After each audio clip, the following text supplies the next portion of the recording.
आपकी लड़ाई तो सिर्फ हजारीबाग के लिए थी सर, यही मांग रहे थे एकदम हजारीबाग एक सीट का, एक ही सीट तो मांग रहे थे, एक सीट हजारीबाग की।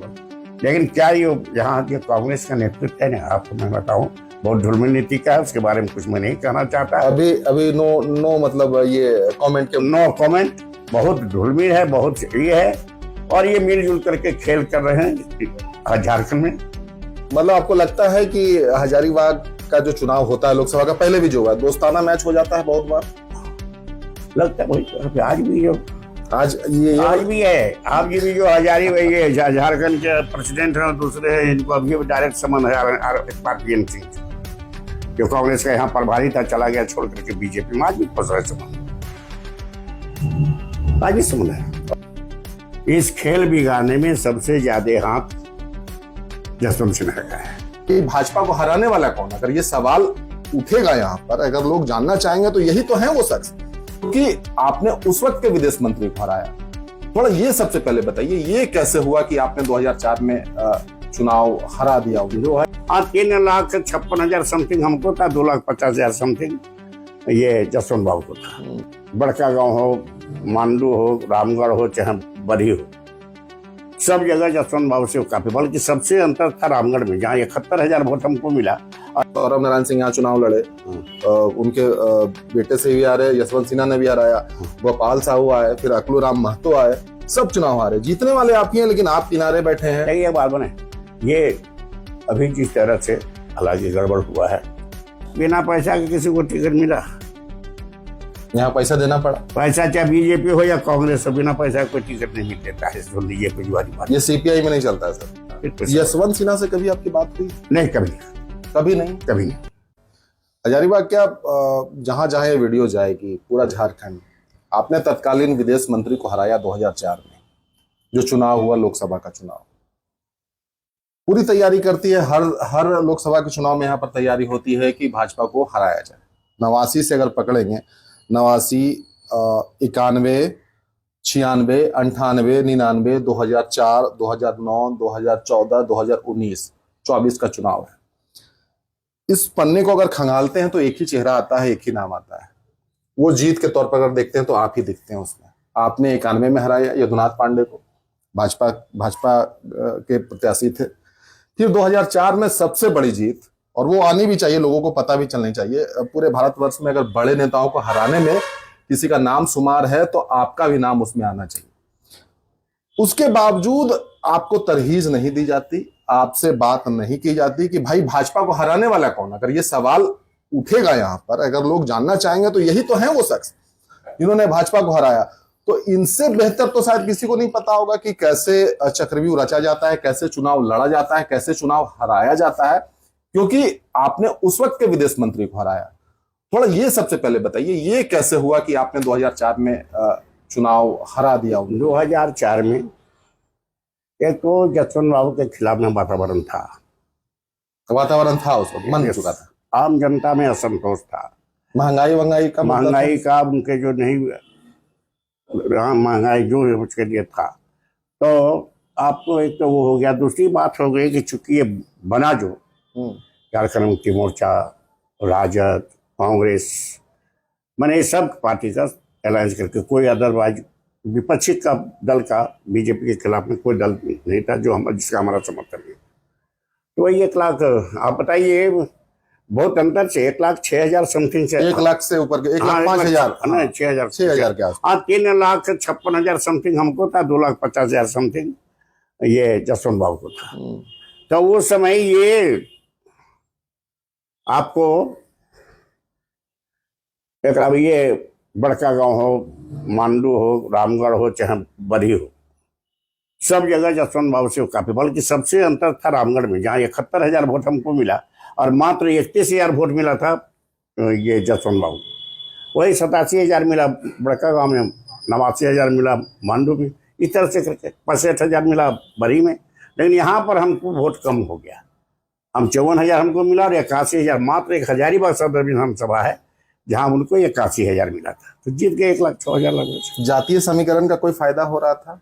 कुछ कैलकुलेशन उसका किया था? तो वैसे तो वो लोग साथ थे, लेकिन जनरल था ये, इसमें जाति का सवाल नहीं था। जनरल वो समय आदर माइनॉरिटी होकर हों, दलित हों, महतो हों, चाहे वो कुर्मी महतो हो, चाहे ये हो, अभी साव जी लो, जनरल सपोर्ट था उसमें, नोट कि केवल कर जातीय समीकरण में सब काम नहीं किया उसमें, नहीं कर सब लोग साथ है। हवा इस तरह से था कि सारे कौम के लोग, सारे मजहब के लोग, सारे जात के लोग, सब लोग साथ थे हमारे साथ। मतलब अगर आपसे पूछा जाए सर कि सबसे बड़ा कारण क्या मानते हैं, जैसे हराने वाले आप ही हैं, चुनाव तो सब लड़ रहे हैं। अगर आप बात करेंगे सौरभ नारायण सिंह यहाँ चुनाव लड़े, उनके बेटे से भी हारे, यशवंत सिन्हा ने भी हराया, गोपाल साहू आए, फिर अकलू राम महतो आए, सब चुनाव हारे। जीतने वाले आप ही हैं, लेकिन आप किनारे बैठे हैं। ये बात बने, ये अभी जिस तरह से हालांकि गड़बड़ हुआ है, एक जो सबसे बड़ी बात हम अलायंस की बात करेंगे सर। सबसे पहली बात तो ये है कि जसवंत बाबू के खिलाफ में वातावरण था। दूसरा जो सबसे उससे भी इम्पोर्टेंट ये है, वही अलायंस था।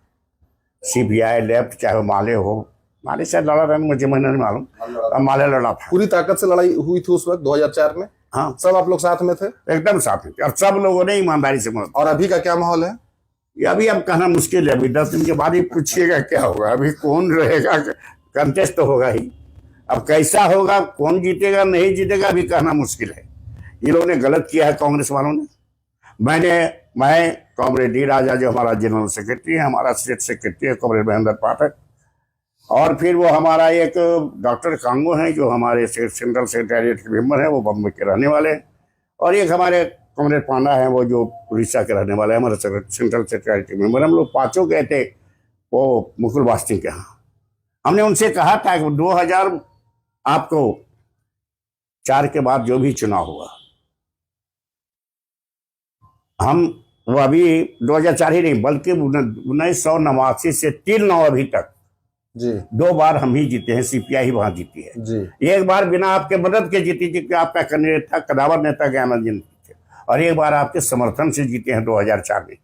इसलिए हम उसको, ये आप उसको अगर हराना चाहते हैं बीजेपी को, तो आप विचार कीजिए।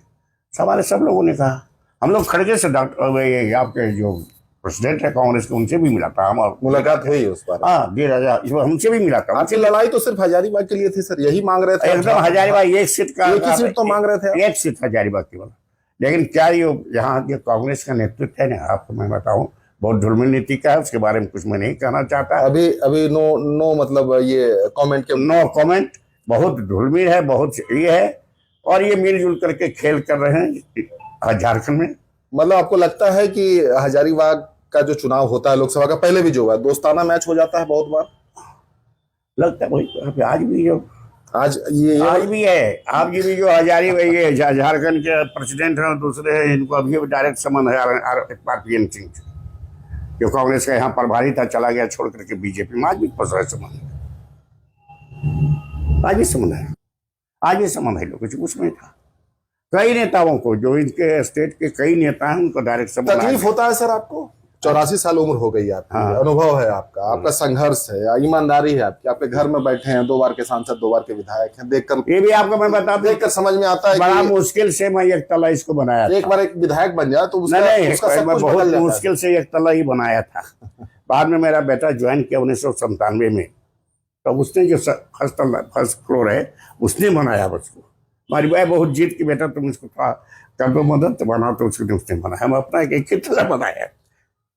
अच्छा सर, अभी कुछ दिन पहले मीटिंग हुई थी, यशवंत सिन्हा जी खुलकर आ गए समर्थन में कांग्रेस के, उनके घर पर ही होती है। ये जो शिफ्टिंग होता है वो कांग्रेस के पास ना जाके पूरी कांग्रेस यशवंत सिन्हा के घर चली जाती है, या पूरा गठबंधन उनके घर चला जाता है, इसको कैसे देखते हैं आप? क्या देखिए, आपको बात बता रहे हैं, इस खेल बिगाड़ने में सबसे ज्यादा हाथ यशवंत सिन्हा का है। सीपीआई को जो सीट नहीं मिला, और लोगों को तो है ही उसके जो स्टेट लीडरशिप। आप एक बार हरा चुके हैं चुनाव, ये कारण है? आगे वो कारण हो, हमको कुछ लोगों ने कहा बाद में जरा जसवंत वाल बात कर लिया, हम नहीं जाएंगे मत। तो हो सकता है कि उनको लगता हुआ कि वही हरा सकते हैं चुनाव, इसलिए वहां पर भी पॉसिबल। देखिए, लोगों सब संबंध आता है, ऊपर में जितने लोग हैं ना, अदरवाइज मत कीजिएगा, जो पैसे वाले लोग हैं, जो 2 नंबर से पैसे कमाए, सबका आपस में यहाँ दिखावे के लिए, कोई बीजेपी में, कोई कांग्रेस में, कोई उधर है, और लेकिन बाकी सबका संबंध है कहीं से भी। सवाल ये है सर कि अगर हजारीबाग में किसी शख्स को पहले निमंत्रण दिया जाता तो उसमें नाम आपका आता, फिर आपको क्यों नहीं पूछा गया? नहीं तो पूछा गया था, पहले तो ये पूछेंगे, पूछा गया नहीं, कोई मीटिंग में नहीं बुलाया, पूछा भी नहीं गया। हम लोगों ने आप जरूर कहा, हमारे चूंकि वो जो कोऑर्डिनेशन कमेटी 14 की बनी थी उसमें कमरेड डी राजा हमारा जनरल सेक्रेटरी उसमें थे, और इसीलिए आपने कंप्लेन किया इस बात को लेकर, ऊपर उठाया क्योंकि गठबंधन तो देश में है बाकी जगह हमारा डी राजा ने जितना करना था किया, चूंकि वो खुद था कोऑर्डिनेशन कमेटी में। कॉमरेड हमारा जनरल सेक्रेटरी जो डी राजा है खुद था कोऑर्डिनेशन कमेटी में। हम लोग कहा कि आपको मिले हैं खड़गे से, मैं भी था साथ में, हम लोग मिले हैं। मुकुल वास्तिक जो 5 आदमी की कमेटी में थे जिसका चेयरमैन है, वो अपनी बातें को रखा था, नहीं रखा अपनी बात, लेकिन सुनवाई नहीं हुई। नहीं। उसका मेन कारण क्या मानते हैं? बिना पैसा के किसी को टिकट मिला, यहाँ पैसा देना पड़ा। पैसा चाहे बीजेपी हो या कांग्रेस हो, बिना पैसा कोई टिकट नहीं मिल देता है, सुन लीजिए कुछ बारी बात। ये सीपीआई में नहीं चलता है सर। ये सीपीआई में कहाँ चलेगा? सीपीआई में तो न 5 रुपया देता है, 5 रुपया हम लोग दे सकते हैं। अच्छा, तो हजारीबाग लड़ेंगे आप लोग? हाँ लड़ेंगे, पक्का है ये? एकदम पक्का। अनिरुद्ध कुमार है आप लोग भी नाराज हो गए? कैंडिडेट हमारा 4 जगह लड़ रहा है। चतरा से अर्जुन कुमार, आपका महेंद्र उरांव लोहरदगा से, और राजेंद्र क्या नाम है, राकेश कुमार किस्कू, राजेश किस्कू है दुमका से, और एक नहीं महेंद्र उरांव लोहरदगा, और हमारा नाम लोहरदगा। ये 4 सीट चतरा, लोहरदगा और हजारीबाग और वो दुमका लड़ रहे हैं। हमने एक सीट पर और कैंडिडेट दिया था पलामू से, अभय कुमार भूया को, लेकिन वो राष्ट्रीय जनता दल के अनुरोध पर हमारे राष्ट्रीय नेताओं को भी उन लोगों ने, या यहाँ पर भी जो उनके स्टेट के हैं उन लोगों ने, हम लोग इन फेवर ऑफ राजद उम्मीदवार वहाँ से बीडी राम के खिलाफ में राजद के उम्मीदवार ममता भूया है, उसके फेवर में हम लोगों ने उसको वापस कर लिया। तो वहाँ फेवर में, और यहाँ पर सर?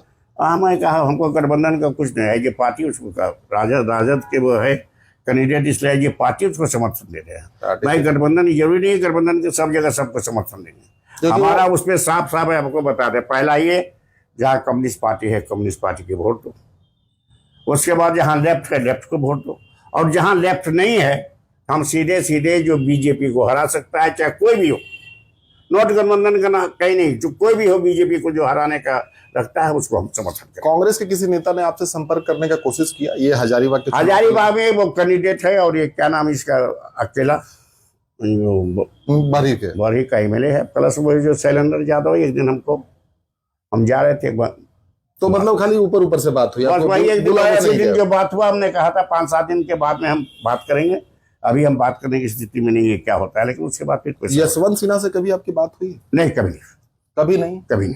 मतलब सिर्फ चुनाव लड़े हारे जीते वो अलग मामला, बात कभी नहीं हुई? बात नहीं, वो अब तो उसमें मिनिस्टर थे, कभी कुछ तो अच्छी बातचीत होती थी, जब कुछ काम के लिए जाते थे तो होता, लेकिन कभी ऐसा कोई बात नहीं हुआ। अब एक वो केसी में हम लोग थे, वो आपका आचार संहिता का केस था, जिसमें मैं, जसवंत बाबू, ये ब्रजकिशोर जायसवाल, चंद्र प्रकाश चौधरी, शिवलाल महतो, सब रहे, मतलब मुझसे आ जाते थे तो प्रणाम पाती हो जाता था हमसे। तो 2 साल नहीं हुआ कोई, 2-3 साल बड़े हैं तो जरूर इतना तो रिस्पेक्ट करना होगा, जो मन से बड़ा है तो उसको तो प्रणाम करना है बैठ के। हालांकि कभी कभी ऐसा हो गया भाई प्रणाम पा लेके, लेकिन हम इतना आप खुद चाहते थे कि आपका अगर आपको निमंत्रण मिलता तो आप जाते? हाँ, अगर यशवंत सिन्हा के घर, जो उनके घर जो मीटिंग हो रही थी, प्रेस कॉन्फ्रेंस हो रहा था, क्यों जाते हो? तो मीटिंग हुआ बाद में, आप लोग तो पहले ही डिसाइड कर पहले डिसाइड किया, पहले तो तय कर लिया ये लोग, तब उसको अब मीटिंग तब होने लगी जब उसको तो छुट्टी है, जिसमें मैंने कहा कि सबसे षड्यंत्र इन्होंने किया है, इन्होंने बात किया है जेपी से, उसके बाद इन्होंने उसको भेज दिया दिल्ली, और इन्होंने कांग्रेस के नेताओं से आकर उसको ज्वाइन कराया है कांग्रेस, और टिकट दिलाने में सबसे। ये वाला कॉन्सेप्ट कैसा है सर, कि कल बीजेपी में थे, अभी कुछ दिन पहले ही बीजेपी में थे वो, जेपी पटेल जिनको टिकट मिला, कांग्रेस में आए और उम्मीदवार बन गए, वो सारी चीजें आप देखते हैं। ये कांग्रेस और बीजेपी दोनों कर रहा है, यही तो है जो कम्युनिस्ट पार्टी के प्रिंसिपल और सिद्धांत से, और ये पूंजीवादी जो पार्टियां, इस सिद्धांत में फर्क है। और इसीलिए हम, अब बताइए, कल तक जो पहले रहा झारखंड मुक्ति मोर्चा में, चला गया छोड़ के टिकट बीजेपी में एमएलए बनने के लिए, आज फिर एमपी बनने के लिए इसमें आ गया। कल क्या गारंटी है कि रहेगा? वो हार जाए या जीत जाए तो कल रहेगा कांग्रेस में, क्या गारंटी है? कैंडिडेट के रूप में मान लो तो है भाई एथी का सीट झारखंड मुक्ति मोर्चा का जी, ये झारखंड मुक्ति मोर्चा इसको छूट नहीं देगा, या बाजी में हार जाता है तो नहीं देगा, तब तो ये कहीं ना कहीं फिर खोजेगा जगह, तो ये तो फंस जाएंगे फिर। फंसते ही मेरे पास। थोड़ी देर के लिए भूल जाएं कि आप चुनाव लड़ रहे हैं। दोनों जो उम्मीदवार हैं, कांग्रेस के जेपी भाई पटेल और भाजपा से मनीष जायसवाल, दोनों कैंडिडेट को कैसे देखते हैं, किस तरीके से देखते हैं इस चुनाव में, इस लड़ाई को कैसे देखते हैं? देखिए, लड़ा तो बीजेपी का कैंडिडेट है वो